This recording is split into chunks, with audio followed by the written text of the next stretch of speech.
Good evening, everyone. This is Susan Reaver coming to you live from Regina, Saskatchewan. So, of course, today's topic is going to be 3 important reasons to give up gluten if you have an autoimmune disease. So, basically how we're going to do things tonight is first I'm going to tell you sort of a little bit about myself and my background. I'm going to tell you a little bit about sort of what an autoimmune disease is and what gluten is. And it's obviously talk about the 3 reasons I was talking to you about, that if you have an autoimmune disease, why you should give up gluten, and then sort of how to heal your gut using the 4R approach. And lastly, talk about our 30-day healthy living program that, of course, we have another one starting. Some of you have probably heard me talk about it already on Facebook and seen my posts. And it kind of ties into the topic that we're talking about tonight. So I am an animal lover, science nerd, and a teacher who loves to learn and love to volunteer when I can, especially the Humane Society here where I am. I do have a Master's of Science degree in biology. And I have been teaching in academia for over 15 years at 2 of the universities here where I live. Mostly taught in biology, and so for over 15 years, lots of different types of subjects, including human anatomy, physiology, cell structure and function, to genetics, to metabolism and bioenergetics.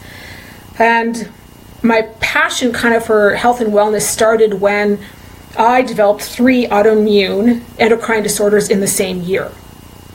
So after doing some research,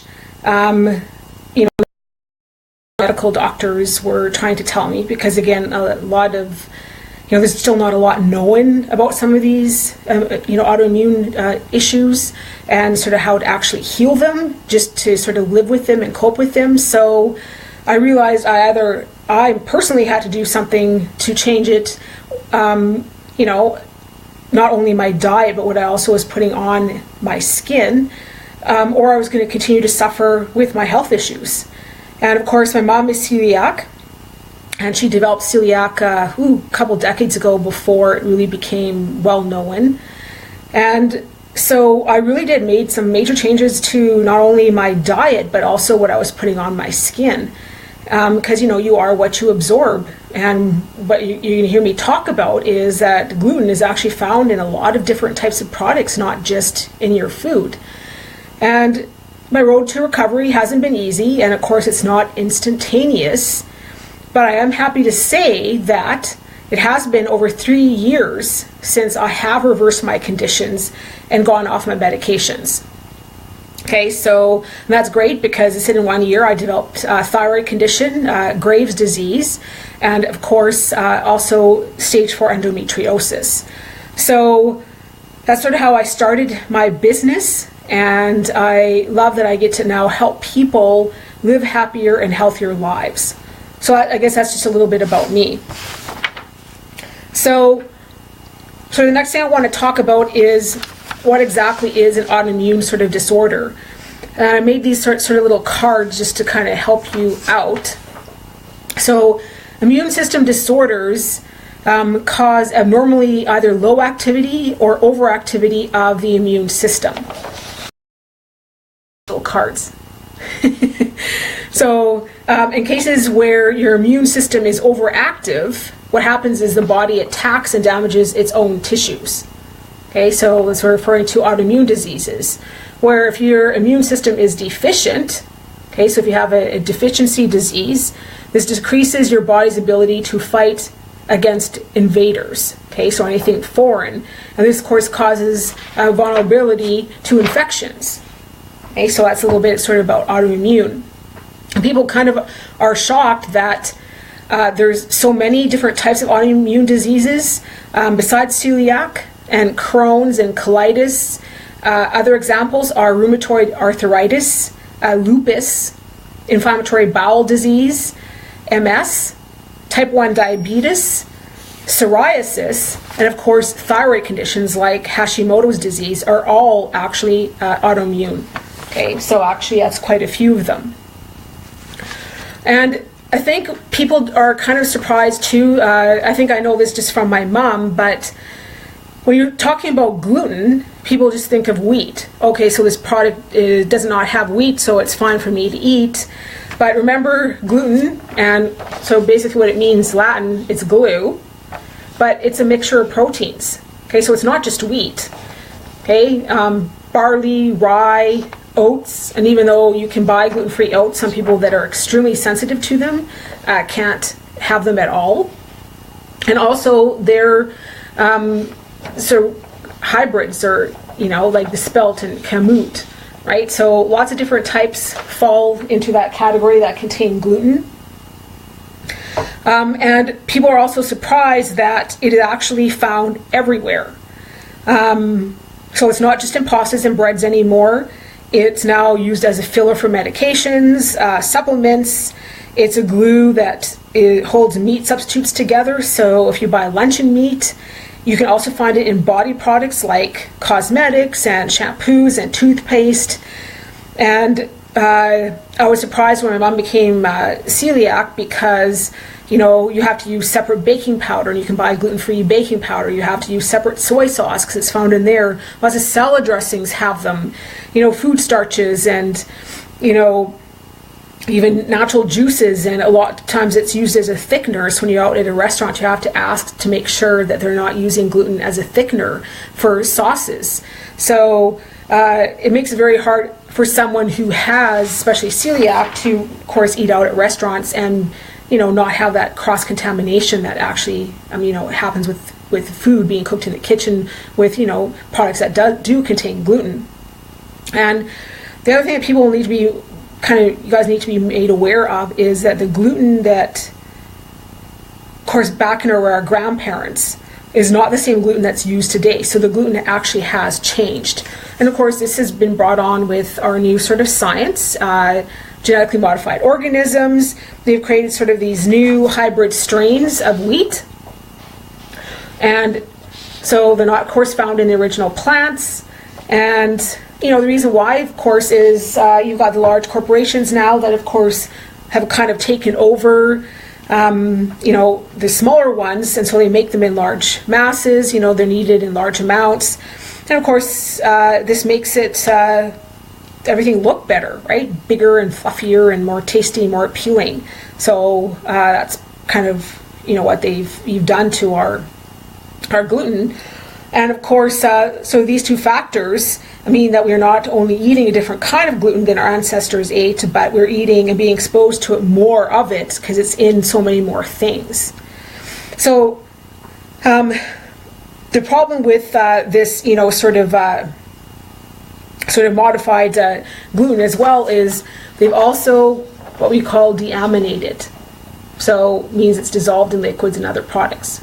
Okay, so now you can find it in, I said, things that you could never find before. And because of this sort of new protein, it's going to cause problems not only for both your gut and immune system, but it kind of creates that perfect storm for the development and progression of inflammatory and autoimmune diseases.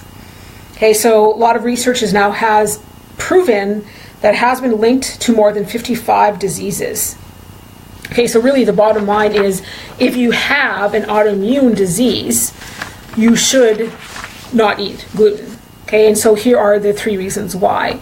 The first one is because it causes leaky gut. Okay, so doesn't matter whenever you eat gluten, it can be a piece of bread or that awesome birthday cake your friend made. It travels down through your stomach and it arrives in your small intestine. Okay, so, and that's where it actually triggers the release of zonulin. And zonulin is actually a chemical that signals the tight junctions of your intestinal wall to open up, creating intestinal permeability, also known as leaky gut. Okay, so these are my beautiful pictures. You guys can't laugh at my pictures. So if you think of your gut lining, okay, so again, yes, it's permeable to things, which means it allows things to pass through and some things not. Okay, but let's think of it as a drawbridge. Okay, so over here. So there's my little drawbridge. So those little tiny boats are your macronutrients found in food. Okay, and they're obviously meant to travel back and forth, right? And they're able, because they're tiny, to go under the drawbridge with no problem whatsoever. But when gluten releases zonulin, it causes the drawbridge to go up, as you can see here. Okay, so no drawbridge. So obviously that means bigger boats, in this case larger proteins like gluten, can now pass through, which they weren't meant to before. Okay, so in case of your gut, it could be anything from microbes to toxins to proteins, even partially digested food particles, and they're passing right through, and what happens is they escape into your bloodstream. Okay, so this is what we refer to leaky gut. Okay, and it's actually one of the preconditions for an autoimmune disease. And of course, once you have an autoimmune disease, leaving your leaky gut untreated can cause your condition to progress and, of course, place you at higher risk for developing more than one, which often is the case. So again, what is that sort of link between the leaky gut and autoimmune disease? Well, because of all these toxins and microbes and food particles, such as the gluten, are now flooding into your bloodstream, which is not supposed to be there, right? Your immune system is designed to attack anything that's foreign, right, that it doesn't know in your body. So it marks these invaders as being dangerous. And what it does is it creates inflammation to get rid of them. And that brings us, of course, to point number 2. Gluten causes inflammation. Okay? So if you have an autoimmune disease, okay, that means that somewhere along the way your immune system went rogue. And it just basically started to attack your own body tissues. And this change from healthy to autoimmune doesn't happen overnight, just like mine. I'm sure it happened years. It was building up before all of my conditions happened. And this sort of, again, this is just your immune system's natural response. Okay, it's again designed to go after things that are foreign. So, and this doesn't mean, just gluten. It can be, goes after anything. So whether you have a virus in your body or bacterial infection, anything, right? It's going to go after it. They suspect that about 1% of the population now is celiac, but 1 in 30 people have a gluten sensitivity. So actually it's quite a few. And probably roughly 99% of people don't even know that they have it. Okay, so it's been undiagnosed. So if you kind of suspect anything, you may want to get tested just to make sure to see if you are. Okay, because again, remember, eating gluten causes inflammation every time that you eat it. Okay, your immune system, right, is designed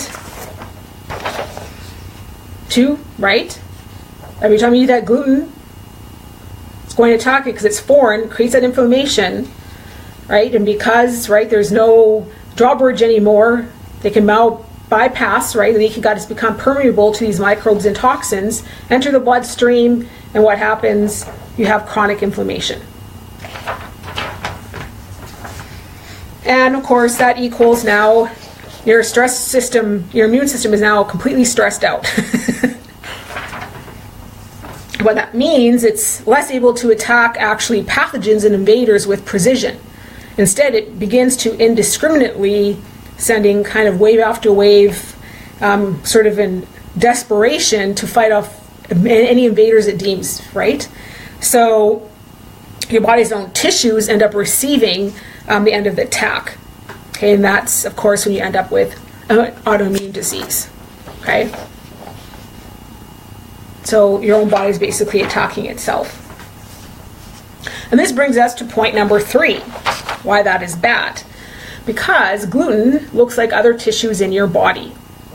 Okay, and we refer to this as molecular mimicry.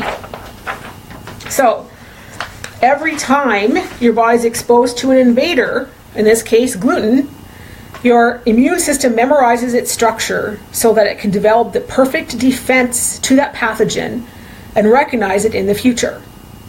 So unfortunately, the immune system's recognition system isn't perfect like anything.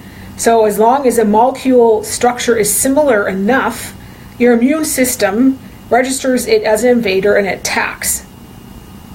Okay, so if you guys go back to biology, the immune system sends out antibodies. So antibodies sort of bind to the specific protein sequence of antigens. And it's not just gluten, but casein, which is a protein found in dairy, and of course thyroid. Okay. And you're going to see this in a moment, have a very similar structure. Okay, so cross-reaction happens because, again, your immune system isn't perfect. It can't tell the difference between them. And so it will attack, okay, anything that it deems foreign. So in this case, besides the gluten, okay, remember, is a large protein, which we just talked about, but it happens to be very similar in structure to your body's tissues, in particular your thyroid. So if you have an autoimmune disease, you have a leaky gut. So when that drawbridge is open, right, it's going to allow other things to pass through, like large proteins like your gluten, into your bloodstream, where your immune system then detects it and attacks. So those out there who have autoimmune thyroid disease like I did, so every time you eat gluten, the immune system sends out these antibodies to detect and destroy the gluten. But since the gluten and thyroid gland look so similar, some of those immune cells will then end up attacking your thyroid by mistake. And this happens too with other food particles or proteins such as casein and dairy. They also have a similar molecular structure to gluten, and this is what we refer to as, right, molecular mimicry. So you can see the difference here is the structures are very similar. So gluten, I drew sort of like the head like Mickey Mouse, so it has two round ears, where casein, the protein found in dairy, has one round ear and one that's, triangular, where thyroid, I gave one that was square. But as you can see, because your immune system isn't perfect, it cannot tell the difference between the three.